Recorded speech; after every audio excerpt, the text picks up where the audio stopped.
Okay, we have a busy program today, so while some of you might still be dropping in, let's start. Welcome to a new online Hot Politics Lab.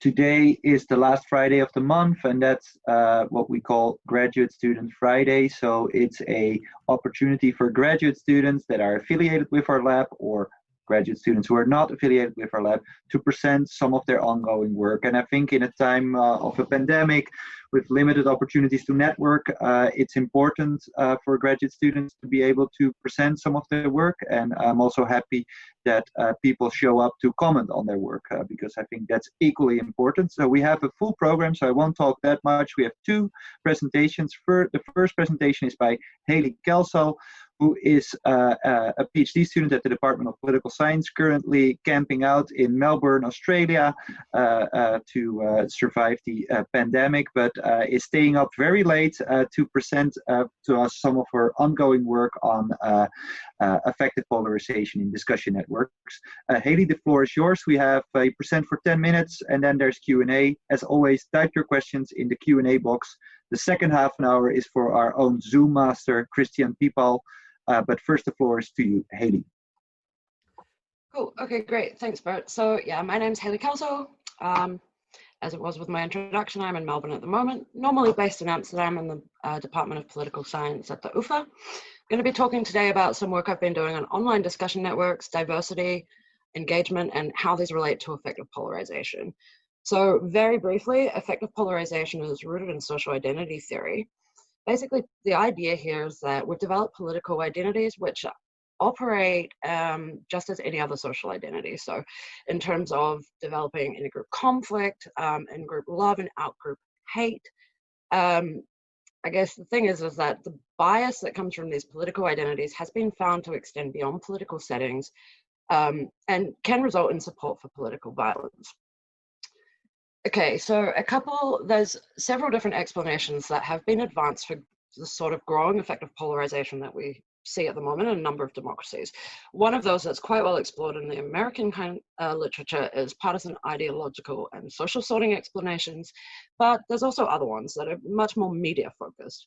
So these are things like fragmentation of the press and of course the rise of the internet and social media. So the latter of which kind of talks to this notion of echo chambers and the homogeneity of information environments that we select into, either actively, so through selective exposure, for example, and also through creating, choosing discussion partners and friends and whatnot online that we might agree with politically. The evidence, however, for echo chambers is quite up in the air. People disagree on, first of all, whether really a homogeneous information environment exists on one hand, and second of all, also whether the supposedly negative consequences that should come from these in terms of polarization and affective polarization, whether those concerns are actually warranted. One thing that people do agree on, though, is that there's this kind of golden standard that we should strive for in terms of information diversity, and also diversity amongst discussion partners. The idea being, of course, that having diversity here will foster tolerance and kind of empathy, I guess, with outgroups rather than driving us apart. So this My Country Talks platform is one example of this. They seek to match people on different ends of the political spectrum or on opposing sides and have them have a chat, hopefully to kind of foster some sort of tolerance. This diversity discussion brings me to the case study I'm presenting today. It's of UK Twitter during the general election of 2019. I'm quite short on time today, so to get very quickly to the point, I collected a lot of Twitter data in the English language. I used social network analysis to find a UK discussion community. And I did it inductively. I didn't know where identities would arise in this case, whether they would be based around partisanship or Brexit. Long story cut very short, I ended up at Brexit. And this is what the extent of diversity looked like amongst their political networks on Twitter. These are communities that I identified through social network analysis. And the division based on Brexit Stance. Obviously, they're not very diverse. I'll come back to how I measured that though. What do we know about this kind of affective polarization online? Well, in social media use specifically, there's two angles here. One is that it could be effectively depolarizing, basically bolstering this tolerance kind of idea. The other, of course, is that it could prompt effective polarization as we have more information about group identities, and we can make kind of judgments a lot easier, let's say. What I think matters though as well is engagement, both as it would be an indicator of political interest, and of course you need to be interested, right, to kind of experience any consequences of the information that you're encountering. But importantly, repeated continuous exposure to information and discussion would help you with, in terms of political learning, to form stronger opinions, stronger attitudes and whatnot, which could lead to polarization. From a social identity theory perspective, this repeated exposure would increase the salience of your political identity, which would mean you'd probably be more likely to want to protect that in-group status and defend against the out-group, perhaps through denigration. Okay, so basically, I have two expectations that I need to cover very quickly. One is following the line of echo chamber kind of thinking in this homogeneous information environment. We should expect that users in diverse networks would have lower levels of effective polarization than citizens in homogeneous networks. But on the other hand, with identity salience increasing in a diverse network, it's possible that those users may be more effectively polarized. So I have competing expectations here. With regards to engagement, it's pretty straightforward. Highly engaged users should have higher levels of AP than less engaged users. In terms of an interaction between the two, I don't know what to expect. It's difficult to theorize. So again, competing expectations. One follows the echo chamber idea and the other follows more the identity salience idea and protecting the in-group, identity. Brexit stance, very quickly, this was incredibly complicated and I'm going to gloss over it because I don't have a lot of time, but I would be happy to discuss it further if anybody has a question about it. I trained a naive-based classifier on tweets and I managed to predict Brexit stance with predicted probability of 95% of a correct answer, and the sample was split, Remain 62%, Leave 37. Overrepresentative Remain, of course, as you would expect on Twitter. Okay, so talking about the independent variable here of diversity, what I needed to do is I took those communities that I showed before and I looked at, for each user, what share of the community they're in share the same opinion as them. Well, as you can see, the mean is the red line, and that was 0.816. So most people are in very homogeneous communities, of course, with like-minded others. I recoded it into 4 levels, which you see here. Excuse me. And I also tried to compute an individual level score in a similar way. I won't go too much into it. It's used as a control variable today, but basically it gives some different results to this community one. I will come back to that again. Engagement was very simple. I took the percentage of users' tweets on the topic of Brexit and recoded this into 5 levels as well.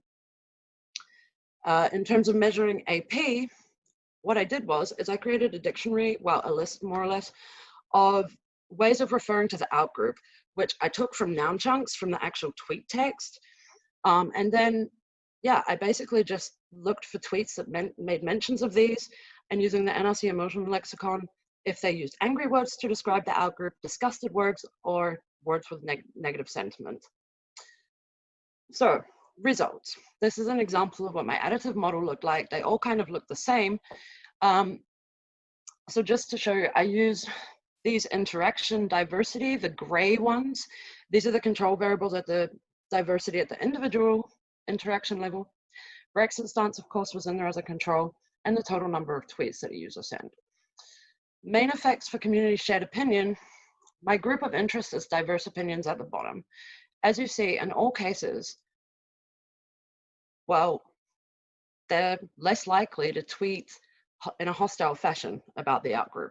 That's the main finding there. And as it goes up, they kind of spread out. But you'll also note that in the top 2, which are the 2 more homogeneous networks, they're not significantly different from each other, really. Main effects of engagement. Indeed, as expected, as engagement goes up, so too do all these measures actually that I used for effective polarization. Okay, so when it comes to the interaction between the 2, here I didn't find a significant difference between the more homogeneous groups and the diverse groups of anger, but here I did for disgust. So here, the diverse opinion group at higher levels of engagement actually become more likely to tweet in a disgusted fashion about the outgroup. And it was the same for negative sentiment. The effect was stronger of engagement for people in the diverse environments. Okay, so very quickly, in total, basically, one is engagement increases, so do levels of AP in the way that people discuss the outgroup. Two, users in diverse environments have lower levels of AP than those in the homogeneous environments, and that was across the board. However, there is some evidence that amongst the most engaged users, the diversity doesn't matter so much. There's a certain level of engagement where for the users in the diverse environments that they hit, and then AP increases much faster, at a much faster rate than for those in an echo chamber in the normative sense. What I need to continue with doing with this is further refining my measures of AP. I want to go back to this list I made of target outgroups and add to it because I think it needs to be further developed. I also want to look at this, measuring this at the sentence level rather than the tweet level. And I want to add a second case study. Bit of a caveat is that this individual level diversity measure that I was working on gives slightly different results. What I find is that there is a difference between the most diverse group and the in-group echoes. So that's not the totally echo-ish environment, if you will, but the one step down. So it is in the same sort of direction, but it's not quite the same. And I don't know whether this is due to incomplete data, perhaps something different's going on, or that the results I find are just not robust. Hence why I want to add a second study here and see whether similar patterns emerge. I guess the takeaways of what I've presented here is that my findings so far suggest that citizens' engagement with their information environment really matters, and particularly so for people in more diverse environments where we see the effects of engagement accelerate in terms of their relation to AP. Interventions that are designed, like this idea of just meeting somebody from a different political background and having a chat, this is all well and good for certain groups, and it certainly might work and might help for less engaged citizens, but perhaps not for people that are more engaged. It may actually make the situation worse. I guess the main takeaway then is that this golden standard of information diversity, it looks like it's more complicated than what we first thought.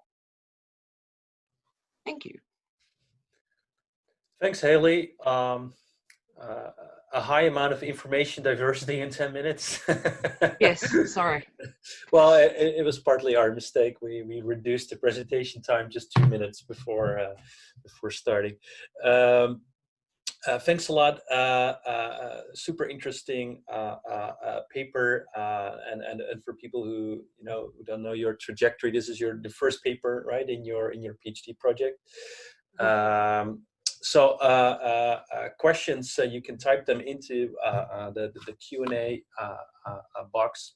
But since there are no questions yet, let me ask you a question, maybe a question of clarification. Now you talk about affective polarization and engagement. If I remember correctly, in sort of a strictly unidirectional way, but it is, of course, possible that both can influence each other. So is affective polarization, is that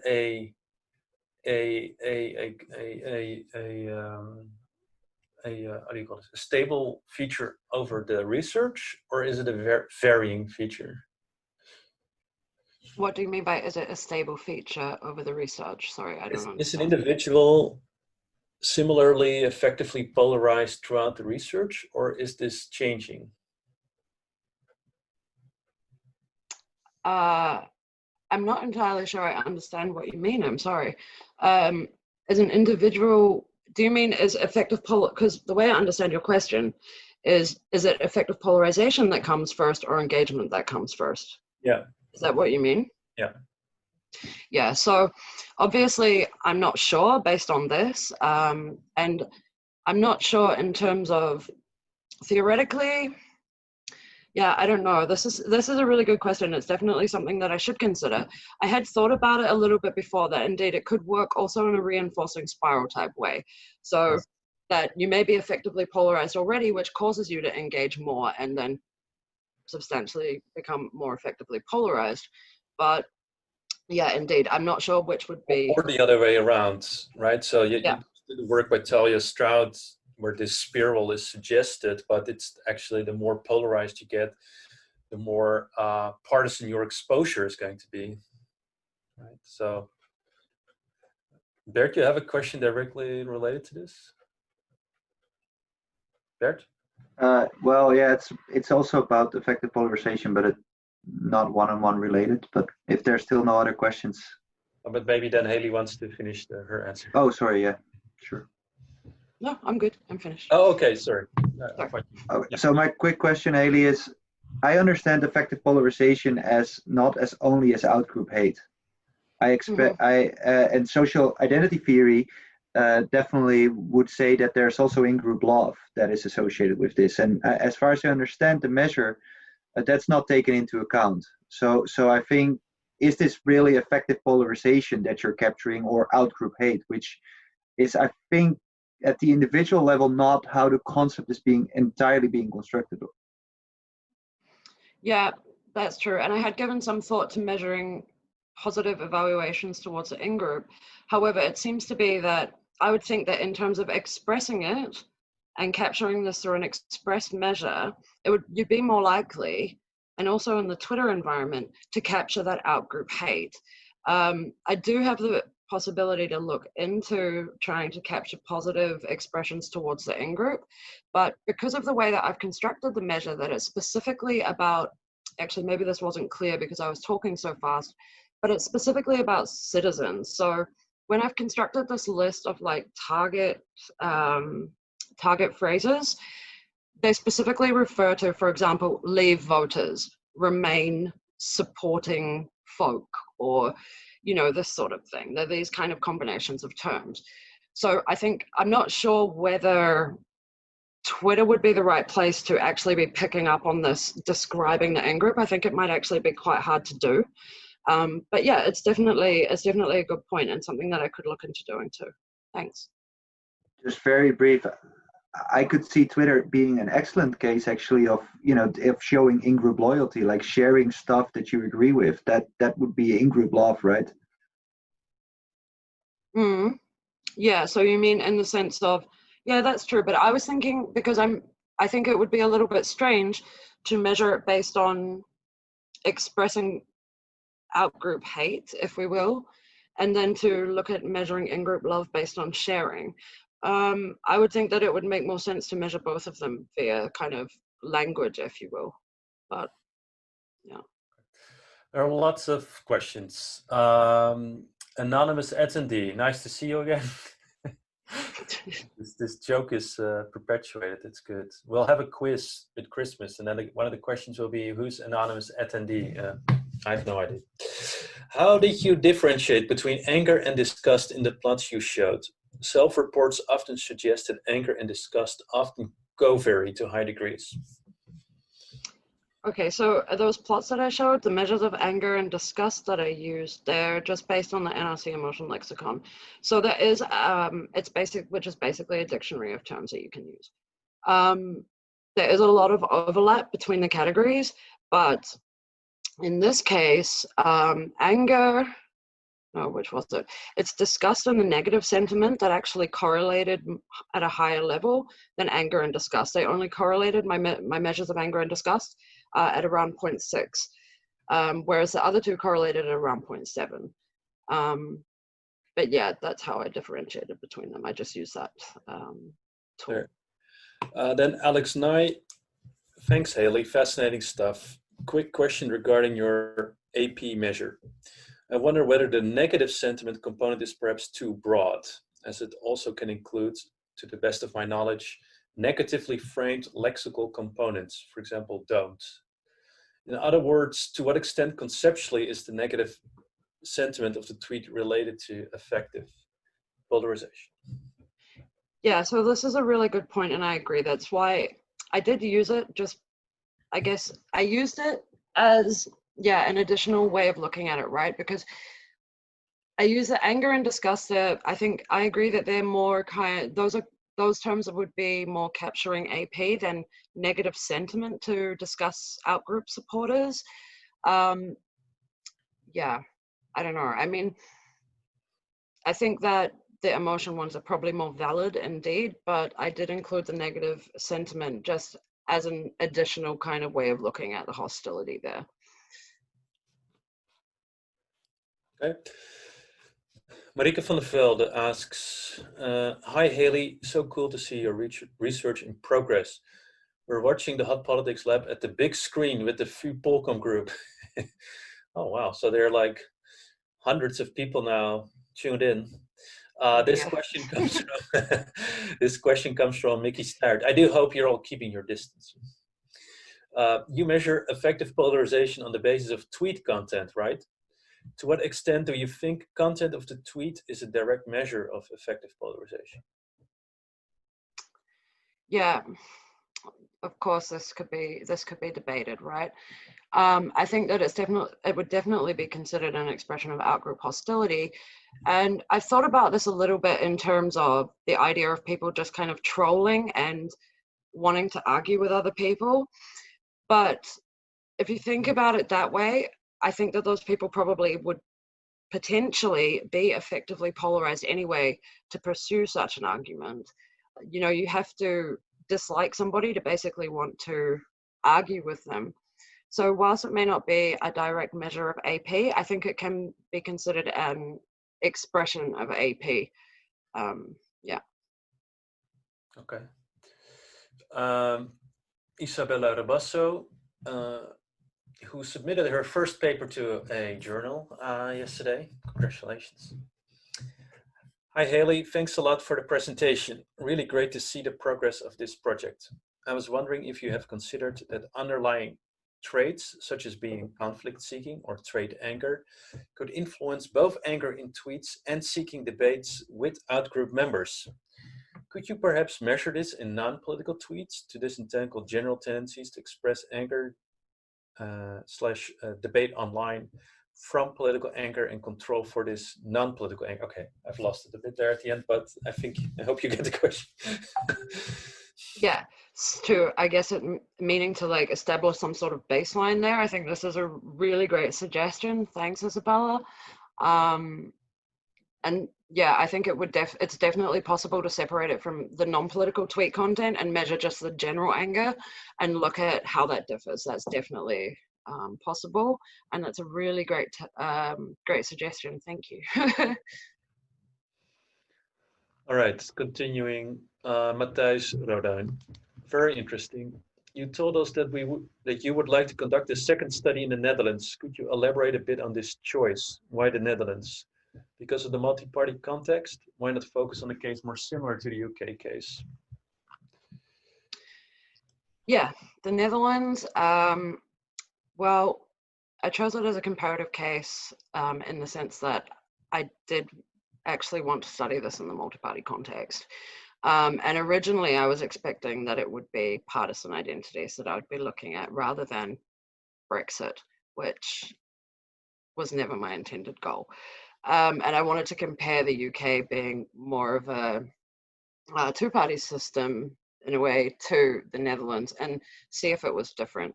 So yeah, I'm choosing the Netherlands more or less as a multi-party system, but at the same time, I'm not sure whether the identities that the groups that people might separate into on Dutch Twitter are going to be partisan related or not, or if they're going to be issue related. And this is why I've taken an inductive approach to it so that I can transfer it to other contexts. It is possible that I could look at the US, but yeah, I'd like to see how it works in a multi-party system too. Yeah, continuing in that question. I mean, I think this is a pretty sort of typical setup to think about multi-party, two-party system. At the same time, I think you've done so much in this paper already. It's a bit difficult to sort of reproduce each part of it, you know, after having seen the presentation. And so I wonder, you know, is a adding another system where there, I mean, it's not just the party system that there's different. almost everything is different. The language is different. You need to conduct an entirely new way to measure the sentiment. The quality of the dictionary, for example, in Dutch is much less than it is in English.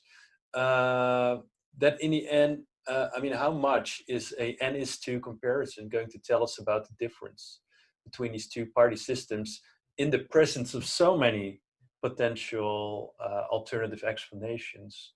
I think you have a lot of material to write a very interesting paper on this topic. So yeah, don't feel forced to do the Netherlands because we pay your salary, okay?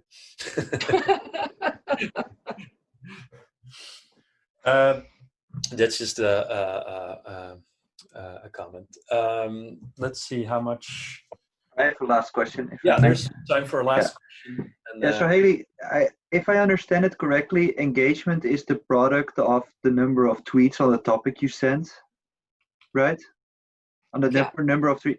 But I'm a bit worried about that. That is not the kind of engagement you theorize about, which is sort of sophistication or interest, as you sort of the citations you say. And so theoretically, I'm not convinced that it's really capturing engagement as the literature would suggest, but empirically, I'm also a little worried to what extent engagement with the issue is not also relatively highly correlated with being, your AP measure, in a sense that the more you express also these sort of negative things, you're also sending more tweets. So is it actually the exogenous moderator that you'd like it to be? And what is it actually that you're capturing here? Yeah, I know. I had this concern too. However, in this regard, the way that I've measured AP, again, it's specifically utterances about the out group and at the citizen level, not elites, for example. Now, this kind of engagement is indeed number of tweets on the topic, but it's not just tweets with the keyword Brexit, for example. It's tweets about the European Union and all this sort of thing. So it's a lot broader. And the measure of AP, yeah, unfortunately, it does come from those tweets. So there will be some sort of degree of correlation already. But because it's specifically about out groups within that tweet and not discussing, I don't know, I don't want Brexit, it's specifically targeted at capturing utterances about the out group. So I think that there's enough difference there. But yeah, I'm not sure if you have any suggestions of what you think would be more suitable to measure this type of engagement that I'm going for. I'd really like to talk about it, because yeah, the only way I can think to measure it with the data that I have is in this way. And I think that it makes sense. If you're talking about this topic, yeah, you're probably engaged in it, right? And you're probably interested. And I don't know how I could make that more convincing. So if you have any suggestions, I'd be happy to talk about it. The only thing I'm a bit worried about is that some people say, yeah, it's issue engagement, or is it now? So what is the concept that you're capturing? But if you can clearly define that, I think it's defensible, and you can empirically show that the two are distinct. That is probably also important. Okay. Now that I have the word, Haylee, I want to thank you for this great presentation and also the engaging conversation that followed from it. And I also want to echo what Gij said. It's impressive to see what you've done, seeing you develop from sort of interested in our lab to writing your thesis with us, and now doing this impressive work also in this difficult time while you're far away from the network that you're socialized in and your advisor. So I think I'm very impressed. Thank you, Haylee. Now we're going over to our Zoom master, Christian Pipal, who is going to give a talk about his work on the emotional rhetoric of politicians. Christian, I don't think needs much introduction. Is currently also not with us in Amsterdam, but is in beautiful Vienna. Christian, the floor is yours. And do you want to specify a priori some things that you want people to pay attention to, or just maybe contextualize? Yeah. Okay. Can you already see my screen? Does it work? I can. All right. Perfect. I can see your screen. All right. So what I'm going to doing is I'm presenting my pre-analysis plan for the study that I'm currently working on, which is looking at emotional appeals in parliamentary debates. So this is still very much in flux, and since it's a pre-analysis plan, I will talk a lot about specifications and measurement, and I won't show you any results. So I'm very interested in your comments and feedbacks and ideas on these things and how to improve the pre-analysis plan. So emotions in political rhetoric, why is it important? There are three main things why I think it's important. Emotions that are shown by politicians are used to create narratives. They can mobilize and persuade, and they can also transfer from politicians to citizens. I think this is nothing new for everyone here in this group, but based on these observations, my question that I'm asking in this study is, what factors are associated with the development of emotional appeals in parliamentary debates over time? Why parliamentary debates? Parliamentary debates have the benefit that they're all recorded, so it's a long-term archive of political rhetoric. And why over time? Just one quick snapshot of a measure of an exploratory study that I did, looking at the emotions in the German and the English Parliament. I don't go into the measurement here, but both in terms of the polarity, meaning like how positive or negative politicians are, but also in terms of the arousal, how emotional politicians are in their speeches, there's considerable variation over time. So I think it's important to look at these things over time and pay specific attention to time-related factors. In contrast, currently in political science that deals with the use of emotions by politicians, they look at, most often it's looked at either from a very strategic point of view, so that emotions, the display of emotions, the use of emotions, are strategic responses to the environment, either coming from party competition, reactions to the economy, because politicians want to make use of, want to highlight that the economy is good, or want to blame if the economy is bad, and the knowledge that discrete emotions like anger or fear or disgust, but especially anger, fear, and happiness have different effects on different groups of citizens. The other political science view that is dominant, that exists, is that emotions are related to ideology, which basically means that, which basically says that more right-wing politicians are more negative, and the conservatives are more negative than liberals, and also that extreme politicians are more negative because they have different incentives of blaming the political order, the political system itself. But what about time-related factors, the ones that I want to focus on? I want to focus on two things. The first one are linguistic trends. So the idea is that that political language is not taking place in a vacuum. Political language is connected to developments of language itself. So what I'm going to looking at is, I want to know, how does the change of language in the broad sense influence the political language? So I'm looking at, some of my first two hypotheses are related to that linguistic changes, and basically just say that if everyday language, or if language in general becomes more positive, then also political language becomes more positive in parliament, and the same goes with arousal. So if general language becomes more emotional, then also I expect that political language in parliament becomes more emotional. The second time-related factor that I'm going to want to look at is how much political language reflects the public mood.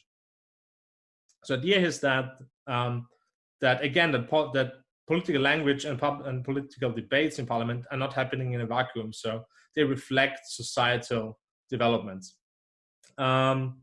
So my third hypothesis is about how subjective happiness in the public is connected to emotions expressed in parliament. So I look at, so my expectation is that if subjective happiness in societies gets up, increases, then also the positivity of political debates increases. And in connection to that, I also look at objective measures of well-being. So I'm not asking, I'll talk about the measurement in a second, but this is about the connection between, for instance, the state of the economy and objective measures of well-being in the society, with the same expectations that if objective measures improve, then also I would expect political debates in parliament to become more positive. So the data I'm using for my dependent variable, is based on the Pulse Speech version 2 data set. It covers 9 parliaments from the end of the 80s till roughly 2019. And I use two different levels of aggregation. I look at parliament quarter aggregations for parliament level models and at legislature quarter aggregations for individual level models. Our measurement, or my measurement of the dependent variable of the emotions, so I'm using the circumplex model of emotions, which looks at the direction of emotions, is it positive or negative, and the arousal, the intensity of emotions, how emotional something is. We are using a joint sentiment topic model where we developed an ARC package for that uses auto-translated lexicoded dictionaries. You can use any dictionary, but we're going to use the lexicoded dictionary, and improves the dictionary scores and improves them by adjusting the dictionary to the corpus that we're using. And I get 2 scores. One, I get a polarity measure and arousal measure that we use as an independent variable. And then I construct 2 models from that. So on the parliament level, this is where I just aggregate all speeches in the parliament for each quarter, and I look at the time series of emotional appeal. So time series of polarity and the time series of arousal. I look at each parliament individually. So I have a time series for each individual parliament, for each country. And the units here are parliament quarter observations. As I already showed in the first snapshot, that these time series, these aggregated levels of polarity and arousal are not stationary. So I'm gonna have to use a difference dependent variable here. And I'm gonna use a lag dependent variable model. And what I'm including here is the polarity of, so in terms of polarity, I look at the language polarity in everyday language, which there are different ideas on how to measure that. One is to look at standardized Google Books corpora and how the language in published books and magazines developed over time. I look at subjective happiness, which is a measure from the Eurobarometer surveys. Economic growth in percentage growth from the OECD data would be the objective measure of well-being. And there are some other things I'm going to look at where I don't really have testable hypotheses, but where I'm just curious to look at what's going on there. This is the influence of the replacement rate of legislators, how much cultural conservatism of the parliament, of parties and legislators influences this, how different topics affect levels of emotions, and the size of the government. At the individual level, I have the same modeling strategy, but in this case, the units of analysis are legislator quarter units.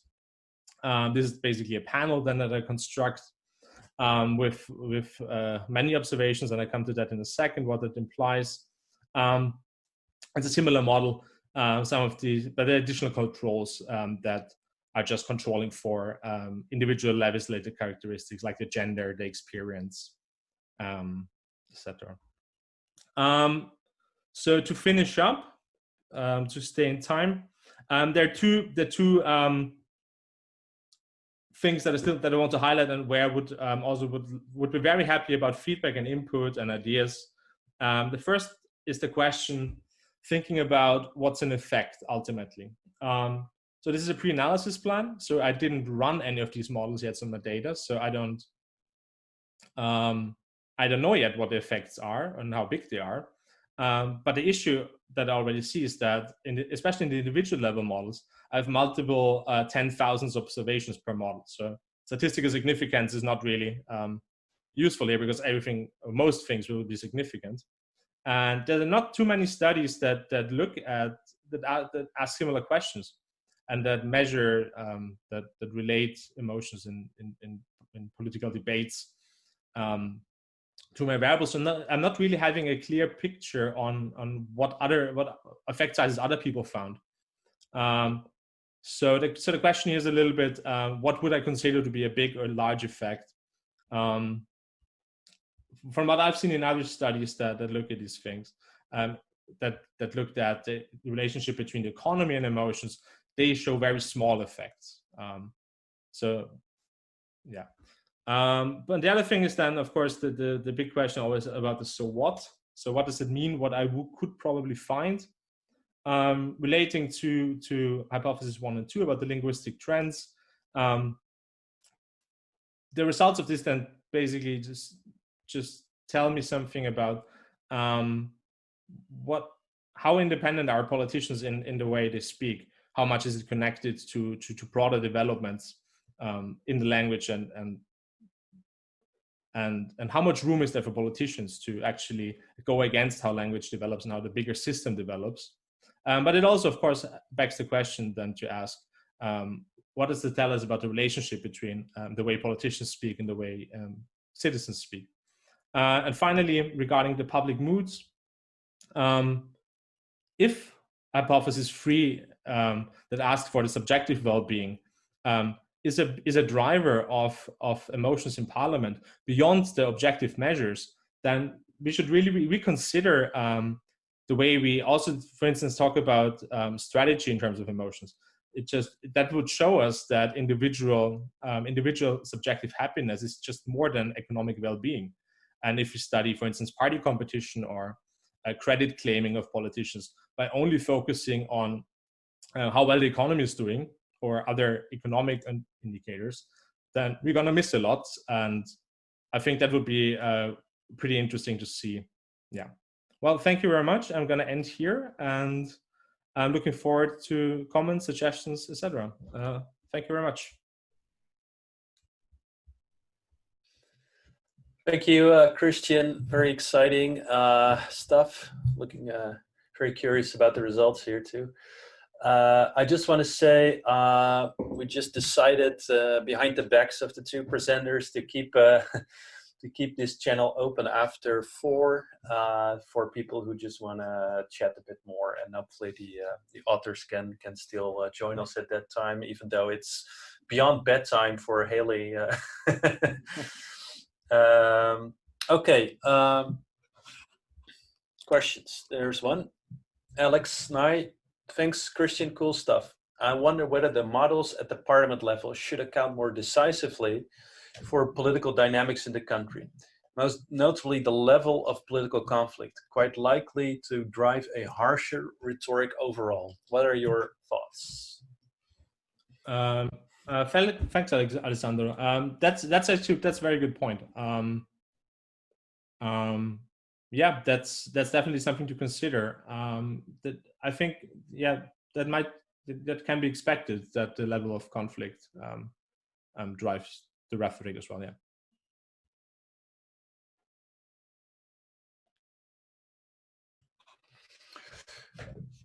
How are you going to measure these conservatism measures you talked about? Are those independent of the text or included in the text?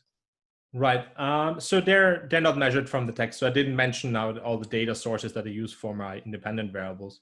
But the conservatism I would measure on the party level from manifesto data, and I'm looking at cultural conservatism and not conservatism overall. So I'm not looking at, for instance, economic conservatism, because some other work has shown that political rhetoric is more related to the cultural dimension of the left-right ideology. And I'm going to measure it from the manifesto data that looks at how much attention is being given in party manifestos to issues that have been coded as being either culturally conservative or culturally liberal.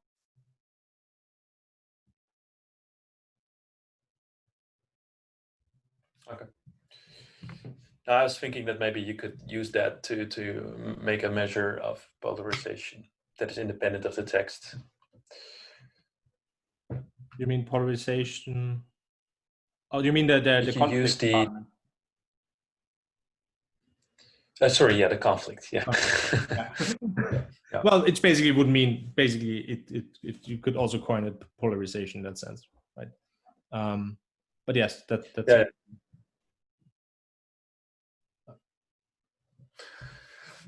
Okay, question from Nico Berg.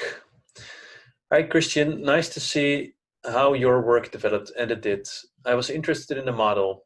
Okay, there are 3 questions. Shall we go one by one? Do you plan to include fixed effects per individual? Yes. So I will nest individuals. So I will nest the observations in individuals and also the individuals in parties for the individual level model. All right. Question 2. Can you explain why cultural conservatism is relevant? I think I just did that in the previous chat. Yeah. All right. Okay. Oh, sorry. My mistake. Yeah. Third question. Regarding the relevance of your effects, might it be useful to look at the amount of variation explained across models? Well, in terms of the individual level models, where I think this issue is most prevalent and most interesting. Well, across models, you mean between countries, then I guess. Yes, I think that's interesting to look at. But I think the issue here is that countries are so different from each other. So I'm not really sure what that comparison really would tell me if you compare the results from models across countries. Because it's not only the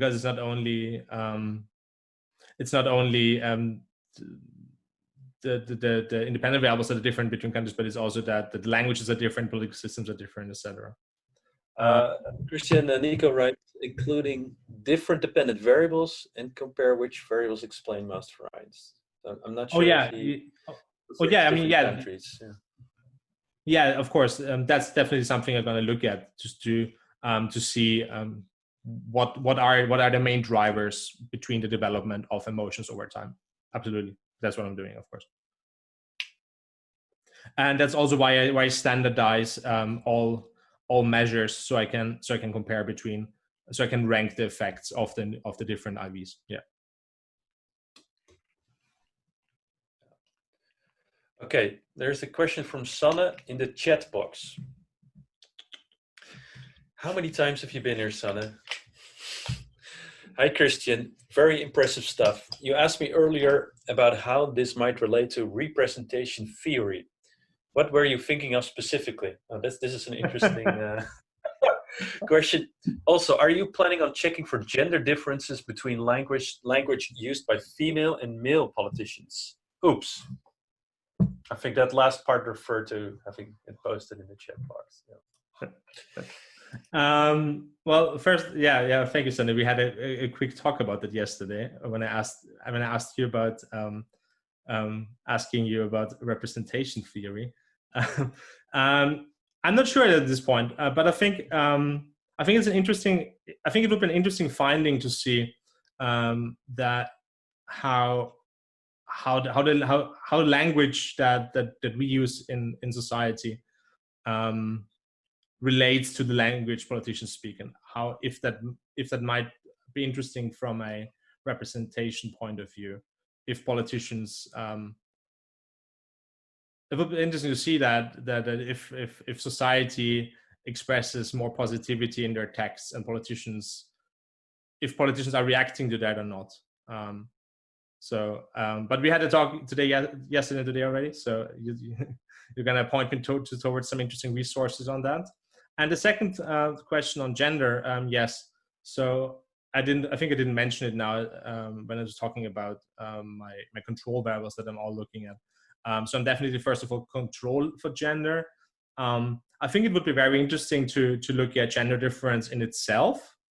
But I'm pretty sure that's a different study to do that. But I think that's very interesting. Yeah. Yeah, you might want to look at this recent publication in the HAPS by Ratiel, and you know it already? Okay, so for the other people who don't know it, Ratiel and Wolkenstein have written sort of this paper on how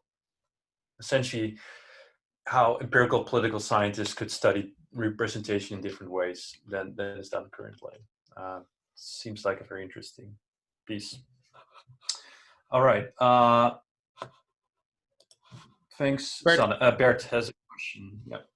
Maybe it's actually a question for Salma, but I'm going to ask it to you, Christian. But what would the expected gender differences be then? Like, there's always, so I'm wondering in what way would there be differences and why? Yeah. Well, I mean, I think that the classic, I'm not, well, the first thing is I have no expectations about the polarity dimension. I wouldn't, I don't know what I would expect here. But in terms of arousal, the expectation would be,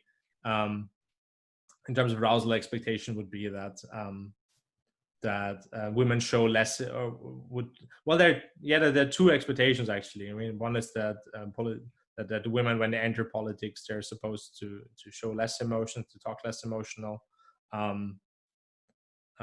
Yeah. But that's what I mean by it would be. I think it would be a good point to study that as a study in itself, because it's a more complex question to answer than just throwing a gender variable into the models here. Yeah, maybe a suggestion is that on a different sort of dynamic, Isabella and I both read Devin Phoenix's book, The Anger Gap, where he argues that it's in the US context there's a racial difference, but he argues in a similar way that there are sort of expectation patterns that would make it for African Americans less accepted to express certain anger, show anger in the domain of politics. So you could think a little. That's about race, but you're arguing a little bit along the same lines for gender, and I think that could be interesting to also, maybe not for this pre-analysis plan, but in general to pre-register, because there might be some expectations, and then it might be there, might not be there. Yeah.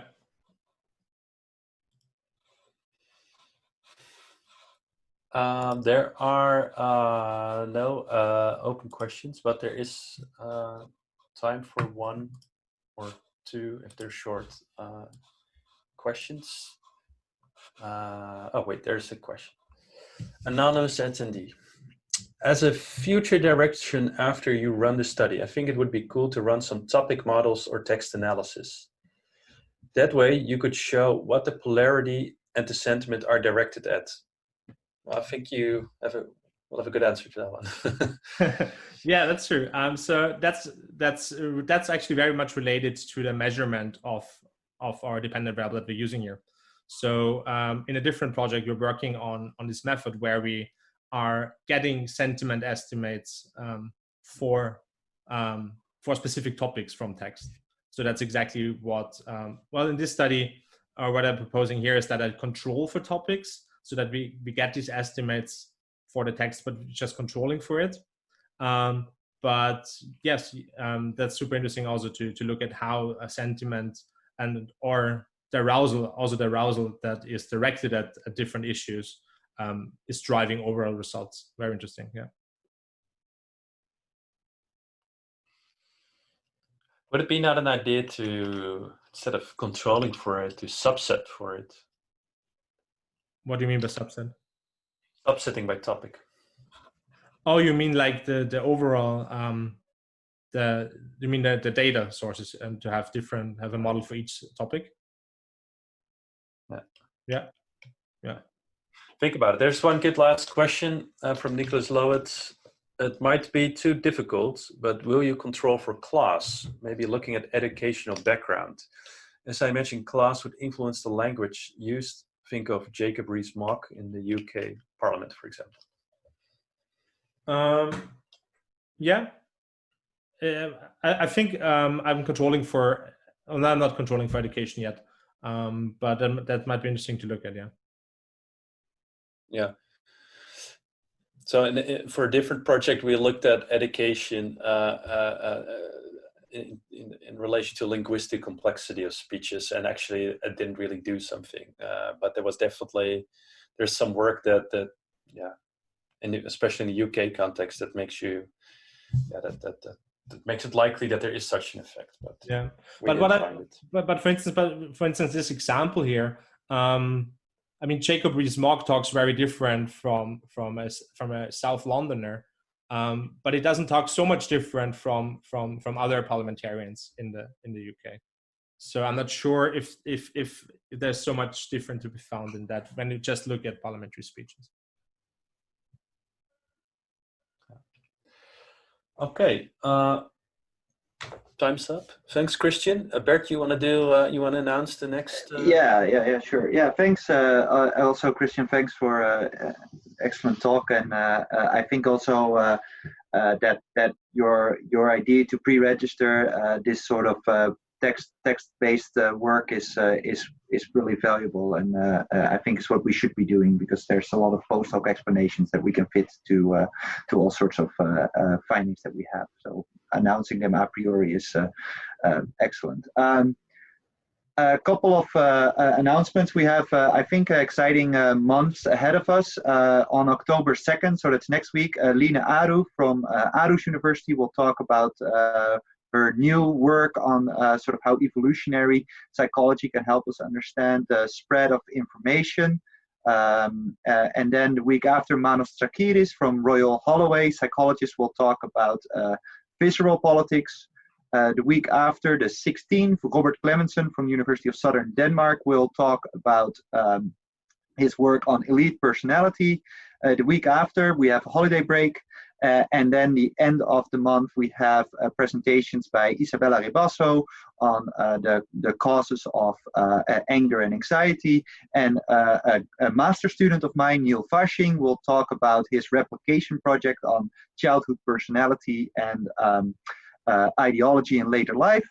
And the weeks after, I think, good to announce, we have some excellent speakers, among others, Jen Jarrett, who is at Dartmouth at the moment, Ashley Jardina on white identity politics. So I think there's a lot for you to return to the Hot Politics Lab in the coming weeks. And if you cannot make it, you can always watch our recordings or listen to them via all sorts of social media platforms, which you can find on our website.